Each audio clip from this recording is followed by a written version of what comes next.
My name is Aurelie Cormier, and welcome to the Intentional Wellness Parenting Show, where we set an intention to create healing and wellness every living day. Let me ask you, have you felt sometimes that life is just hard? Wonder if I told you that our life is actually meant for joy, fun, and good health. Of course, it doesn't just happen, but the first step to getting there is to believe that good health is possible and to envision what you would love. From there, we can choose the simple health habits that give our minds, bodies, and spirits the nourishment it needs to work well. Over 2 million people in the U.S. will be diagnosed with cancer this year. Between 600,000 and 1 million are preventable. Our genes are not our destiny, yet our epigenetics can be affected by environmental factors. Therefore, the best time to make a difference is now. So let's dive right in. Welcome, everybody. This is a great show. This is Aurelie's show. And before we get started, Aurelie, I don't want too much time to go by before people know how to contact you. And we're going to take on a conversation of seeds of change, from farms and gardens to your table. But how do we get a hold of you? Because we're never going to be able to cover every single thing or questions. What's the best way for people to contact you? The best way to contact me is to go to my website, aureliecormier.com, and which you'll see on the Transformation Talk radio show.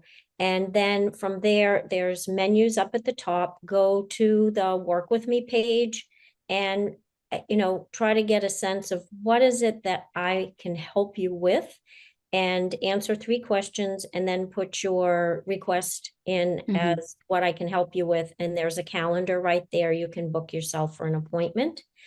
I will also say I have a workshop coming up that will address what we talk about today, and I will speak a little bit more about that at the end.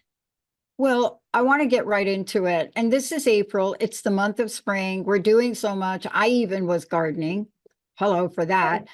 But here's the thing. I run into battles when I talk about nutrition and when I say you really should get that particular fruit organic.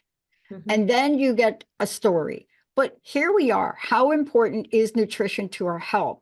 And let's talk about some real life examples of the importance of nutrition, especially when you're battling diseases, whether it be autoimmune or cancer, whatever it is. So how important is nutrition? What have you discovered? Well, I'm glad that you asked that, because in thinking about it, I have a dear friend. Her name is Catherine. She was in the military, had been in Iraq and Afghanistan. I can't imagine how stressful that was. But when she came home, she found that she was 50 pounds overweight, and she was having a lot of significant symptoms. A lot of abdominal pain. She was going to a multitude of doctors. Nobody could quite figure out what the problem was. And then she did go to one doctor that said, let's do some further testing, and was able to, through the tests and that they did, figure out that she had stage 4 endometriosis.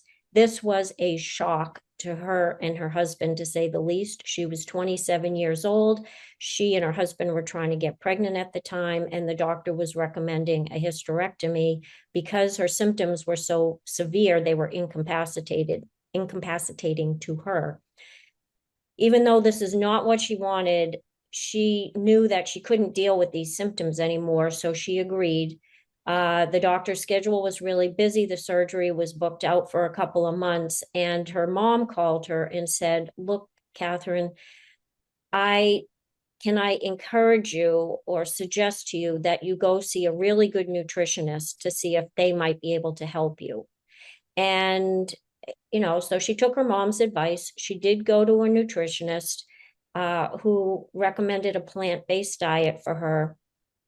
She went to the surgery, and a couple hours later, she came out of the anesthesia in the recovery room, and the doctor came in and she was waiting for him to explain how everything went.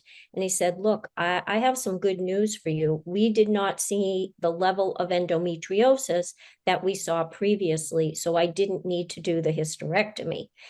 And I can't imagine, I'm sure you can't imagine how thrilled she was to hear that, you know, uh, that from her doctor. She has since gone on to have three handsome sons who are now in middle school and high school. And I will tell you, I have seen this also with my cancer patients who have had radical changes in their cancers and better survival, and for some cures, by radically changing their diet. So I know that although it's not the only thing that can help reverse our health challenges, it is a significant component of survival, of cure, of healing. And I will say that I think Catherine's story is one of the most inspirational I've heard. And she has gone on to start her own company called Food Saved Me. And it's just like the perfect name of her company. Yeah. And part of this, though, is understanding what we're doing. And I want to touch on something. We don't have a whole lot of time to really go into detail, but I've been very on top of an additive that emulsifies food. And Mm-hmm. this has been a long time with this one thing. There are many, many things that are not good for you, but this has been a really long dialogue between the FDA and the studies, and some of the recent studies that have come out are just jaw dropping. Mm-hmm. And we're talking about not just about non-organic food, but that's in organic food. And some people name it as carrageenan, some people say carragino. It's carrageenan, it's CARRAGEENAN. And since the latest study came out, all of the products, well-known products that have it in, have been putting them on sale. Now, why Yep. am I bringing that up? Because that is a word you see on the label. But why now are the studies showing scleroderma, so many things that are involved? And we wouldn't know about it. But here's the kicker, and I'd like you to take this. We have to talk about right nutrition, Yep. right? But Yep. we have to become more aware, because you need to even read organic food labels, right?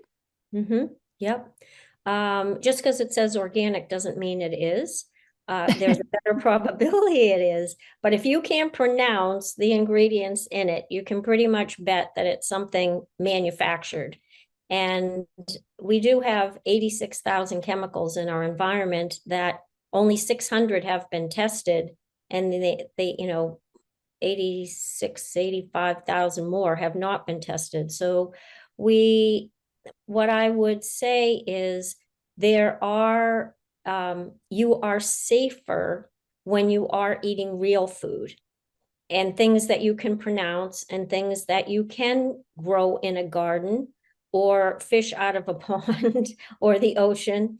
Not always, but usually. So I wanted to bring up a really significant study that was done in this country. There was a gentleman back in the 1940s, around the same time that World War II was ending, and his name was Jerome Cohen.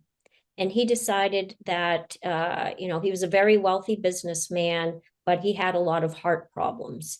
And he was trying to figure out how he was going to feel better and survive with all of his heart issues. So he started organic gardening, organic agriculture. He knew nothing about farming, but he had enough money to go to Pennsylvania and buy some farmland, and then engaged uh, some wisdom farmers who could help him create this farm. And because his motto was healthy soil equals healthy food equals healthy people. And there was nothing more important to him. He had like as much money as he would ever need. But what was important to him is he wanted to live and he wanted to survive. And he knew how important that food was to his heart problems. So he started this farm. The farmers helped him to cultivate the crops. And out of that, he started the organic agricultural movement and actually created the Organic Gardening and Farming magazine, which I have read. I wasn't very privy to all of his background, but I knew it was a really good magazine. And from there, he also had written the Encyclopedia of Organic Gardening back in the 40s, and that, I believe, did not get published until around 1973. And his son actually published it after his dad's death.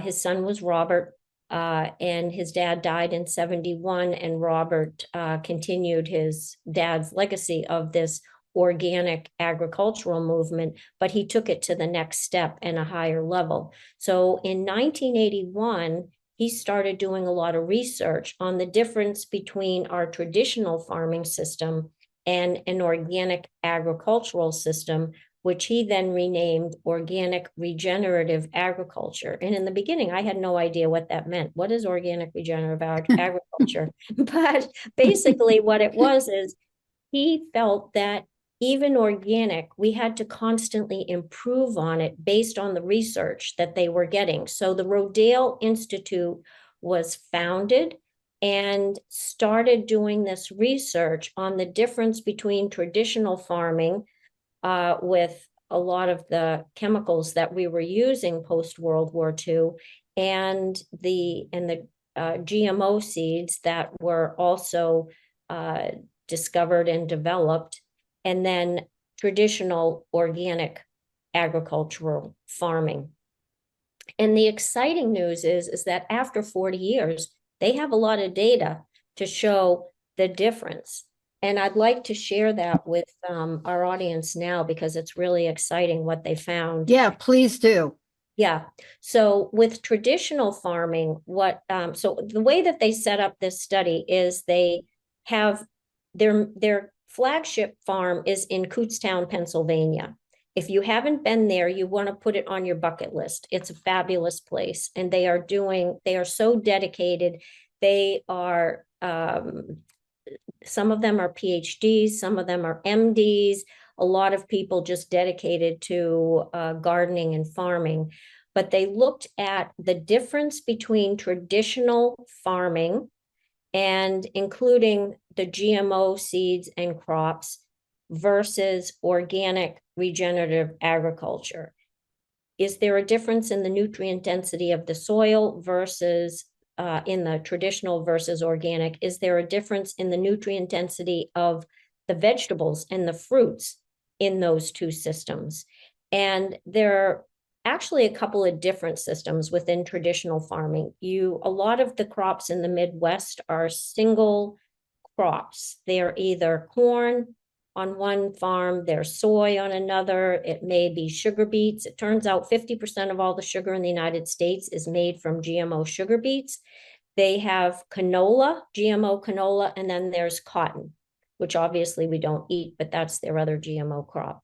And there's 3 different ways you can do those GMO crops. You can either, when the plants are growing in the fields, you can spray them with the chemicals to keep the pests away, or they can incorporate the chemical into the seed, which then as the plant grows, the stem and the leaves have the chemical within it to repel the pests. Or just before the crop is ready to be harvested, you spray a lot of the chemical on it. They call that desiccation. It kills the plant, and they're able to harvest the oats or the barley or the soy or the corn. And what they found with that traditional farming is that because they tend to be single crops and they're putting a lot of chemicals on it, it's sort of like when we have an infection and we take antibiotics, we're actually killing all the good bacteria in our gut.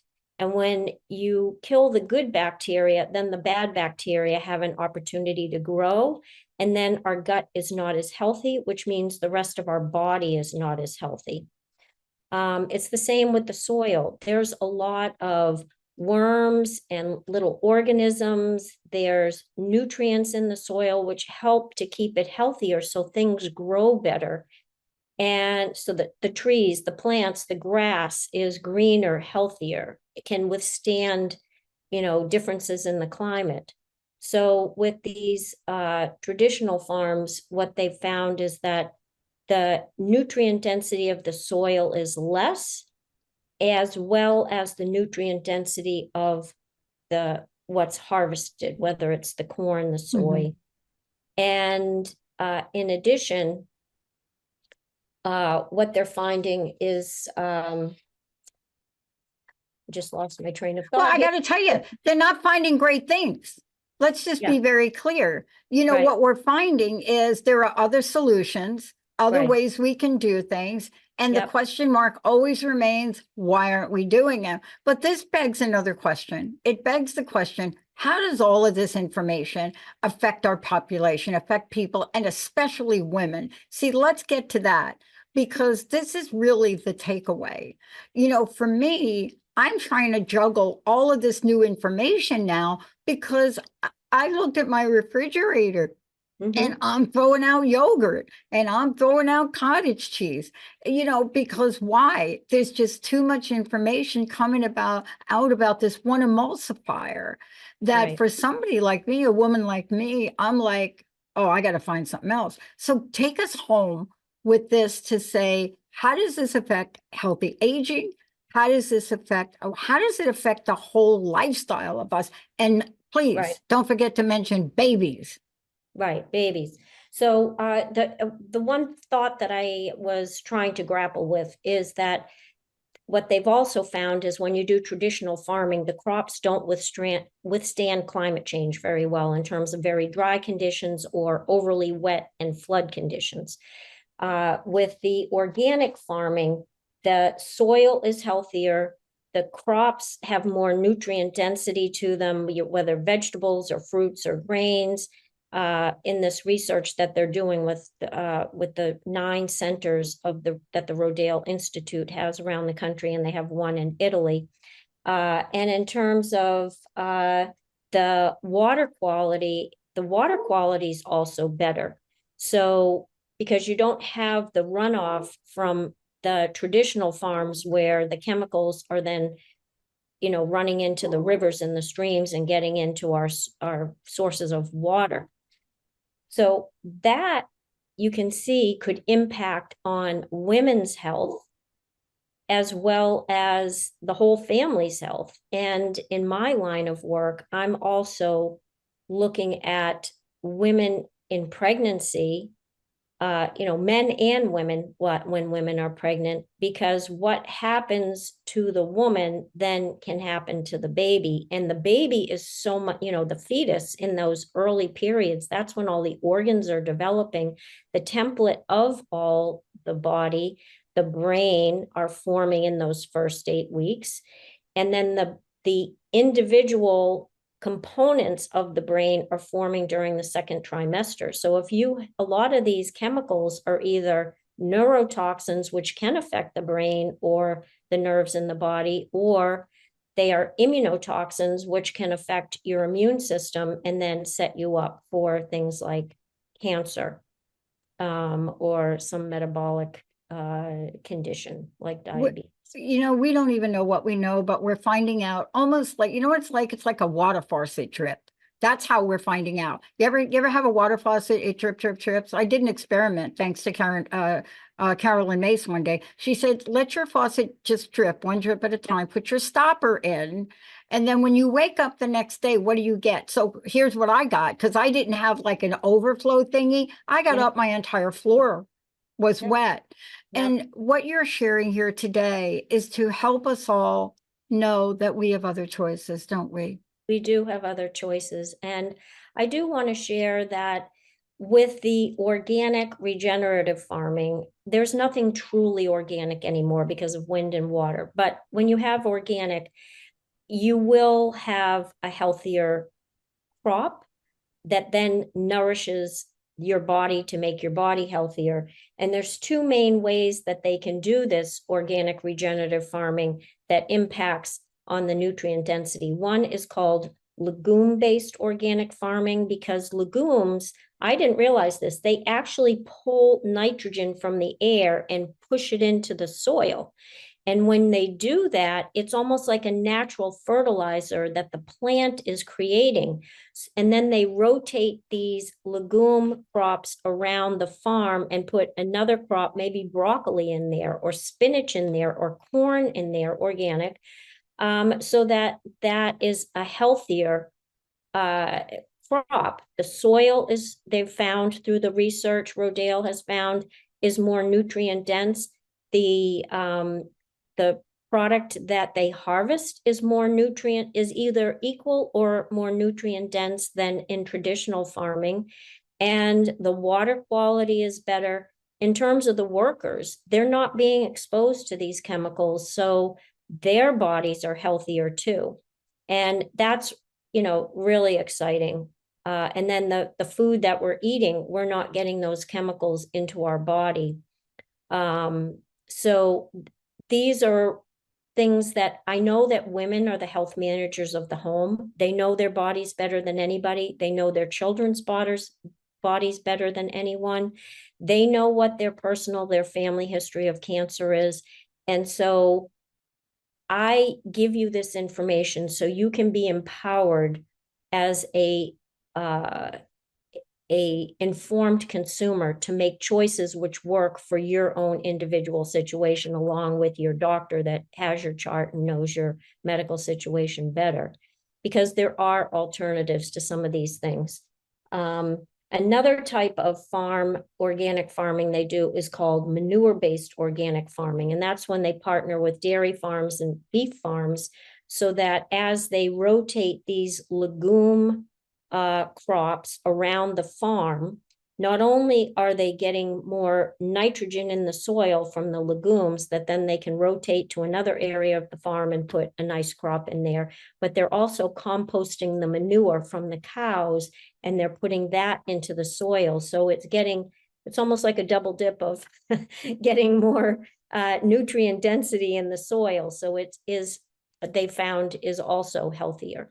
And the soil is healthier, the produce is more nutrient dense. But in the end, we have to really pull everything together so we can make informed decisions. We didn't get today to talk about the impact of water. And, I shared last time that where Linda lives in Bridgewater, New Jersey, they had a serious contamination issue. Now, why does anybody care? Well, yes, it's tap water, but we don't realize that there's water that we use on our farmland. Right. But what you're pointing out and helping us understand is we can become really nutritionally intelligent about what we do, right? Right. And what I recommend for anybody today, because most of the water in the United States has been contaminated if it's not the lead pipes or the PVC pipes, it's, the 86,000 chemicals that are in our environment. And I do want to make one point. A lot of these things that we have today, they were developed with good intentions. People were trying to come up with a solution to help the average American family. But that's why it's so important that the research that Rodale is doing, because they're showing that despite some of these things, ideas that have been developed, some of them are not as healthy for us as just regular real food and whole foods. And the water that we are using to help those crops to grow, or the water that we're drinking out of the faucet, I would definitely use a water filter. Because and another piece of research that was really helpful to me to understand, and I hope it's helpful to you too, is that they did do studies of families where the family was eating a traditional meal day after day. And then one day they told all the families, now I want you to switch over to only organic food for 1 week. And they switched them over for 1 week. They drew blood samples on the traditional American diet, and then they drew blood samples a week after they switched to organic foods, and they found that the level of chemicals in that child's blood was significantly lessened in 1 week. So it doesn't take a long time to see results. And if there's one takeaway for you, sometimes it's simple things that we do when we know what we can do that can make a huge difference, not only for yourself, but especially for your children. And in terms of the vegetables or the fruits that you grow in your garden, today you have to make a decision about if you're going to grow it in a flower bed, you're going to grow it in the ground. I know where I live, there's been a lot of pesticides put in the soil in the 50s and 60s, so I use a raised bed. And that really helps me to feel that I'm not exposing myself to anything, or I'm not exposing, my family to anything. Yeah. But Growing up, my dad was a truck driver for a major, what do we call it, manufacturer of, let's just say, tomato sauce okay, and tomato sauce. And even then, as kids, we would stand out in the field, I hate to say it, and the airplane would come over the tomatoes. yep, And we didn't know anything about what was being dropped on our skin and what we were breathing. right. And we know now. And I wish I could say that those things were not going on, but they are. What's your personal message, Aurelie? Thank you so much for this show. I'm trying to talk with my friends. I hope to give one of my friends this show who is going through a challenge, but it's really difficult sometimes to get people to change what they eat. But you're doing a great job in giving us motivation, personal message, and also how do we find out more about you? Okay, so personal message is if you would like to find out more, because as I said, sometimes it's just small changes that we make that can make a huge difference. I would love to have you come to my new workshop, Creating Optimal Resilience in Pregnancy, for couples who are thinking about getting pregnant in the next year or are pregnant now and looking at that second trimester when you're not nauseous anymore. Because I remember being nauseous. You didn't want to talk about food. But before you go through the childbirth classes, and that is the best time to incorporate and learn about some of these strategies that you can give your baby and your body the best chance of living a longer, healthier life, because you're setting the template in pregnancy for 3 or 4 generations. And I would love to have you come. Go to aureliecormier.com, go to my workshop page. We're starting a new class on May 22nd to June 26th. And if you sign up by May 1st, you'll get a significant discount. Aurelie, thank you so much. For those of you out there, stay tuned. We've got more coming up. I can't even explain how important. Stefan, thank you. We'll see you next time. You've been listening to the Intentional Wellness Parenting Show with Aurelie Cormier and Dr. Pat, where we set an intention to create healing and wellness every living day. Tune into Transformation Talk Radio every third Tuesday of each month at 11:30 a.m. Pacific and 2:30 p.m. Eastern Time for more guidance and support. Beyond this, I offer workshops to focus on your good health while reducing risk of disease, especially cancer, so you can do more of what you love and spend less time being sick. What I know for sure is that this is especially beneficial for couples who are pregnant, have young children, or teens, as you will give yourself and kids the greatest chance of living a longer, healthier life. So please join us at the Intentional Wellness Parenting Show. For more information, visit aureliecormier.com.